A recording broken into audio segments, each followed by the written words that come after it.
नमस्कार दोस्तों, स्वागत है आपका स्टडी विथ पृथ्वी पर।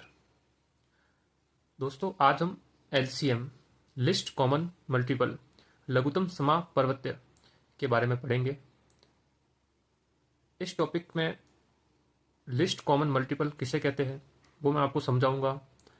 फिर कोई बड़ी संख्या दी गई होती है और उसका एलसीएम निकालना होता है तो वो किस तरह से निकालते हैं इसके बारे में मैं आपको एग्जाम्पल के थ्रू समझाऊंगा, जिससे आप एलसीएम को अच्छे से समझ पाओगे। इसके रिलेटेड आपको किसी भी प्रकार की कोई समस्या नहीं रहेगी। एलसीएम के रिलेटेड आपका कॉन्सेप्ट पूरी तरह से क्लियर हो जाएगा। तो सबसे पहले दोस्तों हम समझते हैं कि एलसीएम लिस्ट कॉमन मल्टीपल कहते किसको है। एलसीएम की जो फुल फॉर्म है लिस्ट कॉमन मल्टीपल लघुत्तम समापवर्त्य, इससे ही हमें ये मालूम पड़ जाता है कि एलसीएम किसे कहते हैं। कॉमन मल्टीपल्स, जो भी किसी संख्या के मल्टीपल होते हैं या जो कि संख्या के किसी गुणज होते हैं, उसका जो कॉमन आता है और कॉमन में भी सबसे छोटा, उसे हम एलसीएम बोलते हैं। तो दोस्तों मैं एक एग्जाम्पल के थ्रू मैं आपको समझाने की कोशिश करता हूँ, जिससे आपको अच्छे से समझ में आएगा।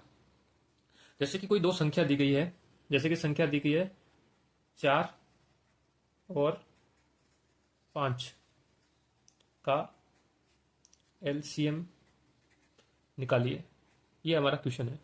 तो आपको सबसे पहले क्या करना है कि इसके मल्टीपल्स मतलब इसके गुणज निकालने हैं। जैसे कि दोस्तों 4 के गुणज क्या होते हैं, जो 4 का जो पहाड़ा हम लिखते हैं वो 4 के गुणज कहलाते हैं। तो दोस्तों 4 के गुणज 4 होता है पहला, फिर होता है 8, फिर होता है 12, फिर होता है 16, फिर होता है 20, फिर होता है 24, फिर होता है 28, फिर होता है 32। इस तरह से ये दोस्तों आगे बढ़ता जाता है। ये 4 के क्या हो गए मल्टीपल्स या गुणज बोलते हैं। और फिर हम देखेंगे 5 के गुणज। 5 के गुणज कौन से होते हैं? तो दोस्तों 5 के गुणज होंगे 5, फिर होगा 10, फिर होगा 15, फिर होगा 20, फिर होगा 25, फिर होगा 30, फिर होगा 35, फिर होगा 40। तो दोस्तों इस तरह से ये भी आगे आगे आगे बढ़ते रहते हैं। अब जो एलसीएम में क्या होता है कि लोएस्ट कॉमन मल्टीपल, तो इसके जो कॉमन मल्टीपल कौन से है और सबसे छोटा कॉमन मल्टीपल कौन सा है, तो देखोगे आप तो ये 20 है। देखो 4 इसमें आ रहा है पर इसमें नहीं है, 8 इसमें आ रहा है पर इसमें नहीं है, 12 भी नहीं है इसमें, 16 भी नहीं है, 20 ऐसी संख्या है। ये 20 जो इसमें भी आ रही है और इसमें भी आ रही है। इससे ऐसी छोटी संख्या कोई नहीं है जो दोनों में आ रही है। मतलब ऐसी छोटी संख्या जो दोनों के गुणजों में आ रही हो वो ही एलसीएम कहलाती है। तो दोस्तों इसका जो आंसर होगा वो 4 और 5 का एलसीएम 20 है। तो दोस्तों आपको एग्जाम्पल से ये समझ में आ गया होगा कि एलसीएम किसे कहते हैं। अब दोस्तों ये जो तरीका मैंने बताया है वो सिर्फ समझने के लिए बताया है कि एलसीएम होता क्या है। ऐसा कॉमन मल्टीपल जो सबसे छोटा होता है, ऐसा गुणज जो सबसे छोटा होता है, उसको हम एलसीएम बोलते हैं। अब हम दोस्तों एक नया तरीका समझेंगे जिससे हम एलसीएम को आसानी से निकाल सकते हैं। ये सिर्फ समझाने के लिए मैंने आपको बताया है कि एलसीएम किसे कहते हैं। अब हम तो दोस्तों हम आगे बढ़ते हैं। मैं आपको एक एग्जांपल देता हूं कि एलसीएम को निकालते कैसे हैं। दोस्तों हमारा क्वेश्चन रहेगा 12 और 18 का एलसीएम कितना होता है। तो वो ऊपर वाले मेथड से हम ना करके हम एक सरल मेथड से करेंगे जिससे आप आसानी से एलसीएम निकाल पाओगे। तो दोस्तों पहले क्या करना है, हमें 12 और 18 को पहले हमें एक खड़ी लाइन खींचनी है, फिर हमें यहाँ पे एक आड़ी लाइन खींचनी है ऐसे, फिर जिनका भी एलसीएम निकालना है उनको यहाँ पे लिखना है। फिर हमें सबसे छोटी संख्या जो होती है, अभाज्य संख्या है, सबसे छोटी से शुरू करना है और फिर आगे बढ़ता रहना है। तो दोस्तों सबसे छोटी अभाज्य संख्या कौन सी होती है, वहां से शुरू करेंगे। सबसे छोटी होती है 2, उसके बाद में होती है 3, फिर होती है 5, फिर होती है 7, फिर होती है 11। इस तरह से दोस्तों जिसमें जिसका भाग जा रहा है हम देते रहेंगे। आपको भी मैं एग्जाम्पल से समझाऊंगा, आपको पूरा समझ में आ जाएगा। सबसे पहले हम 2 से भाग देंगे। 2 से भाग किस में जा रहा है, दोनों संख्या में जा रहा है। अगर जिसमें जितना जा रहा है उसमें उसका भाग में जो भागफल आ रहा है वो लिखना है। 2 का 12 में जा रहा है दोस्तों 6 बार, तो 6 आ जाएगा। 2 को 18 में जा रहा है दोस्तों 9 बार, तो 9 आ जाएगा। अब वापस दोस्तों क्या 2 का भाग किसी में जा रहा है तो 6 में जा रहा है, पर 9 में नहीं जा रहा है। अगर 1 में भी जा रहा है तो भी हमें भाग देना है, और जिसमें नहीं जा रहा वो संख्या ऐसे के ऐसे नीचे लिखनी है। तो दोस्तों देखो हम पहले 2 का देते हैं। 6 में जा रहा है 3 बार, 3 आ जाएगा। अब 9 में नहीं जा रहा है तो 9 ऐसे कैसे दोस्तों नीचे आ जाएंगे। तो दोस्तों फिर हम देखेंगे आगे कि 2 का क्या भाग दोनों में जा रहा है, ना 3 में जा रहा है ना 9 में जा रहा है। तो हम आगे वाले नंबर 3 पे जाएंगे, क्या 3 का भाग इसमें से किसी में जा रहा है, तो 3 का भाग 3 में भी जा रहा है, 3 का भाग 9 में भी जा रहा है, तो हम 3 का भाग देंगे। तो यहाँ पे दोस्तों 3 का भाग देंगे तो 1 आ जाएगा, और यहाँ पे 3 का भाग देंगे तो 3 ही आ जाएंगे। अब दोस्तों यहाँ पे तो 1 आ गया, लेकिन ये बचा, क्या इसमें 3 का भाग जा रहा है, तो 3 का भाग जा रहा है तो हम वापस 3 का भाग देंगे, तो दोनों 1 और 1 आ जाएंगे। जब नीचे 1 और 1 आ जाता है तब हम एलसीएम को रोक देते हैं।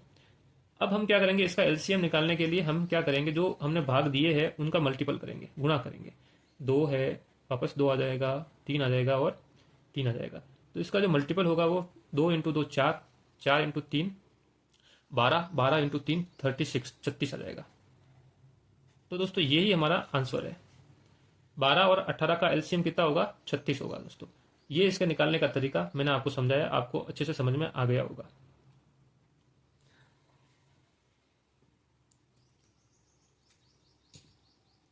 अब हम दोस्तों एक और एग्जांपल लेते हैं, उससे आपको और अच्छे से क्लियर हो जाएगा कि एलसीएम और एचसीएफ कैसे निकालते हैं।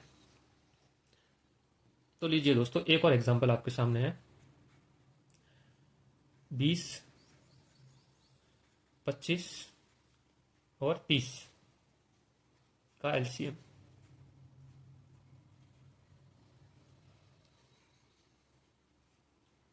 सबसे पहले हम क्या दोस्तों करेंगे,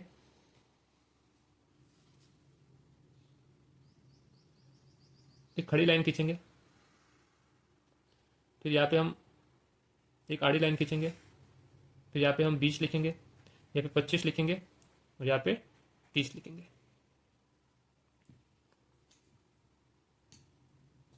अब हम इसमें सबसे पहले 2 से शुरू करेंगे।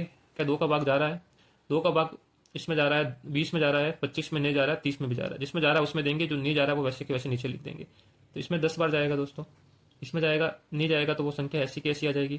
फिर इसमें 30 में जाएगा जो 15 बार जाएगा। यहाँ तक आपको समझ में आ गया होगा दोस्तों।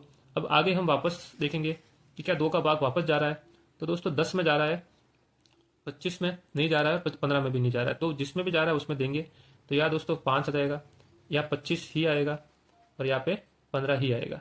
अब दोस्तों 2 का भाग किसी में नहीं जा रहा है, तो हम 2 का भाग ना देके अब 3 का भाग देखेंगे। 3 का भाग क्या किसी में जा रहा है, तो दोस्तों 5 में नहीं जा रहा है, 25 में भी नहीं जा रहा है, पर 15 में जा रहा है दोस्तों। तो हम 3 का भाग देंगे, तो यहाँ पे 5 आएगा, यहाँ पे 25 का 25 आ जाएगा, और यहाँ पे 15 में जा रहा है तो ये कितनी बार जा रहा है, 5 बार जा रहा है। क्या अब दोस्तों 3 का भाग जा रहा है, अब 3 का भाग नहीं जा रहा है, तो अब किसका भाग जा रहा है, तो 5 का जा रहा है, तो हम 5 का देंगे। तो यहाँ पे 1 आ जाएगा, यहाँ पे 25 में 5 बार जाएगा, 5 आ जाएगा, और यहाँ पे 5 में कितनी बार जाएगा, 1 बार जाएगा। अब दोस्तों सिर्फ 5 बचे हैं, तो 5 का भाग जाएगा, यहाँ पे 1 का 1 आ जाएगा, यहाँ पे 5 बार, 5 में 1 बार जाएगा तो 1 आ जाएगा, और यहाँ पे भी 1 आ जाएगा। इस तरह से दोस्तों नीचे तीनों ही 1 1 आ गए हैं, तो हमें अब रुक जाना है। अब हमें एलसीएम निकालने के लिए जो भी जिस संख्या का हमने भाग दिया उनको गुणा करना है। तो सबसे पहले 2 आएगा, फिर वापस 2 आ जाएगा, फिर 3 आ जाएगा, फिर आ जाएगा 5 आ जाएगा, और वापस 5 आ जाएगा।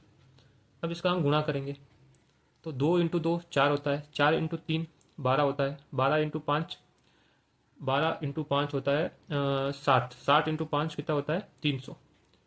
तो दोस्तों जो इनका जो लोएस्ट कॉमन मल्टीपल आएगा वो 300 आएगा।